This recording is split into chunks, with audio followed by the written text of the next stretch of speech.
My name is Vinita मान।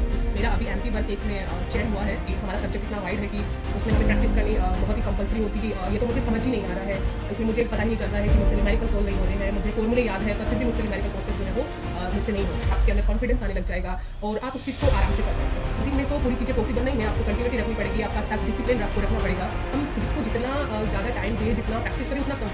जैसे मुझे भी बहुत सारे डाउट्स होते थे और मेरा नहीं हुआ तो क्या होगा, हो सकता है हर इंसान की एक अपनी अपनी सिचुएशन होती है। तो 2016 में मैंने जब मैं एमएससी के टाइम थी तो मैंने अपने फादर को खोया।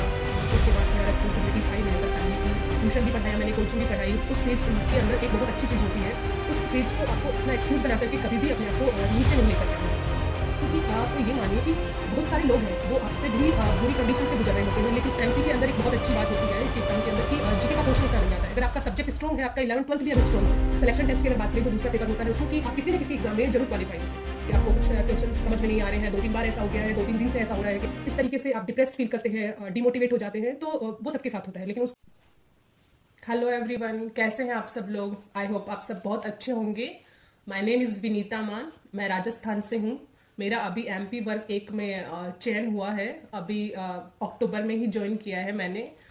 सर ने बोला कि आप सब लोगों के साथ थोड़ा अपना एक्सपीरियंस, अपनी जर्नी के बारे में शेयर करूँ। उससे हो सकता है आपको थोड़ा बेनिफिट हो। आप लोगों ने भी जैसे आप तैयारी कर रहे हैं तो जो चीज़ें हमने फेस करी है वो आप सब लोग भी कर रहे होंगे, तो उसमें आपको थोड़ा सा ऐसे मोटिवेशन मिले और आपको लगे कि आप सही कर रहे हैं। ठीक है, तो मैं अपने बारे में बात करूँ तो मैंने पहले राजस्थान फर्स्ट ग्रेड की ही तैयारी करी थी। उसमें हमारा जो पैटर्न होता है एग्ज़ाम का, उसमें अपना अगर सब्जेक्ट के बारे में बात करें तो 11th-12th हो गया, बीएससी हो गया, एमएससी हो गया, ये पोर्शन होता है। तो जैसे कोचिंग से भी अपने पीजीटी फिजिक्स पॉइंट से मैंने अपने सारे लेक्चर्स लिए, उसके साथ साथ सेल्फ स्टडी भी करी और सारा न्यूमेरिकल पोर्शन का प्रैक्टिस वगैरह, क्योंकि हमारा सब्जेक्ट इतना वाइड है कि उसमें हमें प्रैक्टिस करनी बहुत ही कंपलसरी होती है। और अगर प्रैक्टिस नहीं करेंगे तो कॉन्सेप्ट क्लियर नहीं होंगे तो फिर वो आप जो है वो एग्जाम में बहुत पीछे हो जाते हो, तो उसके लिए बहुत ज़रूरी है। तो अगर हम स्टार्टिंग से अगर स्टार्ट करें तो सबको ये लगता है कि मोस्टली एक डर होता है साइंस के स्टूडेंट्स को, फिजिक्स जो है हमारा सब्जेक्ट, उसमें कि ये तो मुझे समझ ही नहीं आ रहा है, इसमें मुझे पता ही नहीं चल रहा है कि मुझसे न्यूमेरिकल सोल्व नहीं हो रहे हैं, मुझे फॉर्मूले याद है पर फिर भी मुझसे न्यूमेरिकल पोर्शन जो है वो मुझसे नहीं हो रहा है। तो उसमें ऐसे डरने की कोई ज़्यादा वो नहीं है, वो हर बच्चा उस फेज से निकल करके आता है, क्योंकि आप हो सकता है आपका बेस थोड़ा उतना मजबूत नहीं रहा होगा। आपके जो पीछे के जो भी आपका 11th-12th या आपका जो टीचिंग रहा है उसमें वो आपका पोर्शन जो है उस पर इतना ध्यान नहीं दिया गया होगा, इसलिए वो आपको प्रॉब्लम आ रही है और वो मोस्टली बच्चों के साथ होती है। तो इस चीज़ की मैं गारंटी देती हूँ कि अगर आप सर के लेक्चर्स को कंटिन्यू करते हैं तो वो बहुत ही बेसिक से पढ़ाते हैं। अगर आप अपने आप को जीरो लेवल पे भी रखते हैं और आप उन लेक्चर्स को कंटिन्यू रखते हैं तो आप धीरे धीरे उस चीज़ को करने लग जाएंगे, आपके अंदर कॉन्फिडेंस आने लग जाएगा और आप उस चीज़ को आराम से कर पाओगे। क्योंकि एक दिन में तो पूरी चीज़ें पॉसिबल नहीं है, आपको कंटिन्यूटी रखनी पड़ेगी, आपका सेल्फ डिसिप्लिन आपको रखना पड़ेगा। और अगर आप ये चीज़ डेली कर रहे हैं, आपको जो प्रैक्टिस सीट मिल रही है उसके क्वेश्चंस आप सॉल्व कर रहे हैं, प्रैक्टिस कर रहे हैं अपनी तरफ से भी, जैसे बुक्स में पढ़ करके अपने खुद के जो डाउट्स हैं उनको ज़्यादा से ज़्यादा क्लियर करने की कोशिश कर रहे हैं, तो आप डे बाय डे और बेहतर होते जाएंगे। तो उस चीज़ में आपको बिल्कुल भी नहीं डरना है। आप पीजीटी फिजिक्स पॉइंट्स के साथ में आराम से अपना बेसिक को क्लियर करके आप धीरे धीरे अपने आप को बेहतर करके उस लेवल तक जा सकते हैं। और दूसरी बात ये रही कि यहाँ पर एक चीज और है कि आपको ऐसा नहीं है कि अगर 1 घंटे का आपका लेक्चर है तो सर 1 घंटे में आपको 1 घंटे का कंटेंट मिलेगा, फालतू कोई भी बातें नहीं होती हैं, क्योंकि इतना फालतू टाइम हमारे पास होता भी नहीं है। क्योंकि हम फिजिक्स को जितना ज्यादा टाइम दे, जितना प्रैक्टिस करें उतना कम है, क्योंकि आप जितना प्रैक्टिस करेंगे उतना अपने आप को बेहतर पाएंगे और उतना ही आपका कॉन्फिडेंस बढ़ेगा। इसलिए हमारे पास ज़्यादा टाइम होता नहीं है, क्योंकि इसलिए आप इस चीज़ के लिए बिल्कुल आश्वस्त रह सकते हैं कि जो भी आपका टाइम होगा उसमें बिल्कुल आपको कंटेंट की ही बातें होंगी, वो लेक्चर्स के अंदर सीट होगी आपकी। हर एक टॉपिक को आप अपने बेसिक पे क्लियर कर सकते हैं। कोई डाउट्स हो तो आप पर्सनली फ़ोन करके पूछ सकते हैं, जैसे मुझे भी बहुत सारे डाउट्स होते थे।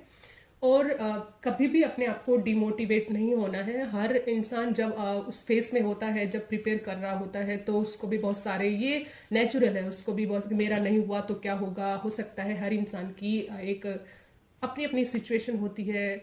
किसी की कोई कंडीशन होती है। जैसे मैं अपने बारे में बात करूँ तो कोई भी बहुत अच्छे ऐसे उसमें नहीं होता है कि उसके लिए जैसे नहीं भी हुआ तो उसको कोई खास फर्क नहीं पड़ेगा। हर एक इंसान अपने आप को बेहतर बनाने के लिए, अपने करियर को बनाने के लिए ही ये इस तैयारी के अंदर लगा हुआ है। मैं अपने लिए बात करूँ तो 2016 में मैंने जब मैं एमएससी के टाइम थी तो मैंने अपने फादर को खोया। तो उसके बाद थोड़ा रेस्पॉन्सिबिलिटीज़ आई मेरे ऊपर फैमिली की। ट्यूशन भी पढ़ाया मैंने, कोचिंग भी पढ़ाई, उसके साथ साथ अपनी प्रिपरेशन भी आगे बीएड करना, ये सब करना। तो वो उस फेज के अंदर एक बहुत अच्छी चीज़ होती है। उस फेज को आपको अपना एक्सक्यूज बना करके कभी भी अपने आप को नीचे नहीं लेकर के आना है।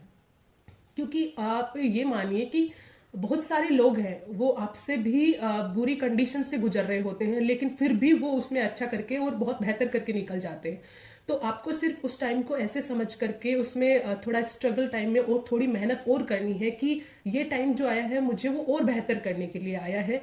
और अगर आप ऐसा करेंगे और उसमें अपने आप को एक्सक्यूज देना या लोगों को एक्सक्यूज देना अगर कम कर देंगे तो मैं ये गारंटी के साथ कहती हूँ कि आप बहुत बेहतर करेंगे और आप 100% सक्सेस होंगे।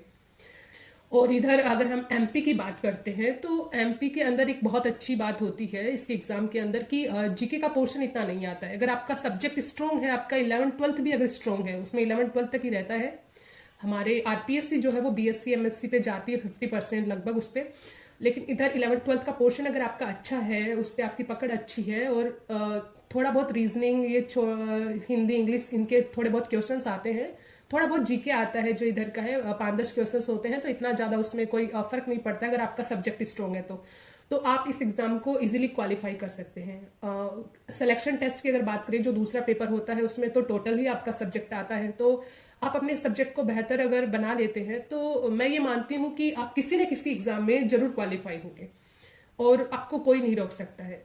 डिमोटिवेशन की अगर बात करें तो पढ़ते पढ़ते सबके लाइफ में हो जाता है। कभी आपको कुछ क्वेश्चन समझ में नहीं आ रहे हैं, 2-3 बार ऐसा हो गया है, 2-3 दिन से ऐसा हो रहा है कि आपसे न्यूमेरिकल पोर्शन नहीं हो रहा है, या आप जो याद कर रहे हैं या जो आपने क्वेश्चंस देखे हो, मान लो किसी प्रीवियस एग्जाम पेपर्स को आप सोल्व कर रहे हैं, उसके क्वेश्चंस नहीं हो रहे तो फिर सोचते हैं कि हमारा तो नहीं होगा। तो इस तरीके से आप डिप्रेस्ड फील करते हैं, डिमोटिवेट हो जाते हैं। तो वो सबके साथ होता है। लेकिन उस टाइम के अंदर मैं तो यही सजेस्ट करना चाहूँगी कि आप आपकी जो हॉबी हो या जो भी चीज़ आपको अच्छी लगती हो, जो आपको पॉजिटिव रख सकती है, आप उस चीज़ की तरफ जाएं। जैसे किसी को पेंटिंग करने का शौक होता है, कोई राइटिंग स्किल्स में अच्छा होता है, कोई पोएम लिख दिया या म्यूजिक सुन लिया, कुछ अच्छा सा गाना सुन लिया, उससे अपने आप को पॉजिटिव फील कर लिया। तो इस तरीके से आप अपने आप को मोटिवेट रख सकते हैं। मैं मेरे लिए अगर बात करूँ तो जब भी मैं ऐसा फील करती थी तो मैं छत पे जाती थी और एक सॉन्ग जो है वो मेरा फेवरेट है, वो मैं सुनती थी जब भी मैं डिमोटिवेट होती हूँ, कर हर मैदान फतेह। तो उस सॉन्ग को सुनते हुए मैं आसमान की तरफ देखती थी और फिर मैं फील करती थी कि विनीता तुम इतनी कमज़ोर नहीं हो, तुम्हारे अंदर बहुत पोटेंशियल है, हम बहुत अच्छा किया है मैंने पीछे भी लाइफ में और अपने आप को डेली बेहतर कर रही हूँ, तुम में बहुत कॉन्फिडेंस है, तुम कर सकती हो। जब बाकी लोग कर सकते हैं तो हम क्यों नहीं कर सकते, हमें थोड़ा और मेहनत करनी है और मैं ये सब कर सकती हूँ, मैं ये पोटेंशियल रखती हूँ। इस तरीके से अपने आप को पॉजिटिव रखने की कोशिश करती थी और कुछ लिखती भी थी, जैसे पोएम वगैरह लिख देती थी। तो आपको सिर्फ ये करना है कि आपको उस टाइम के अंदर बस उसी टाइम को चलते हुए नहीं रहने देना है।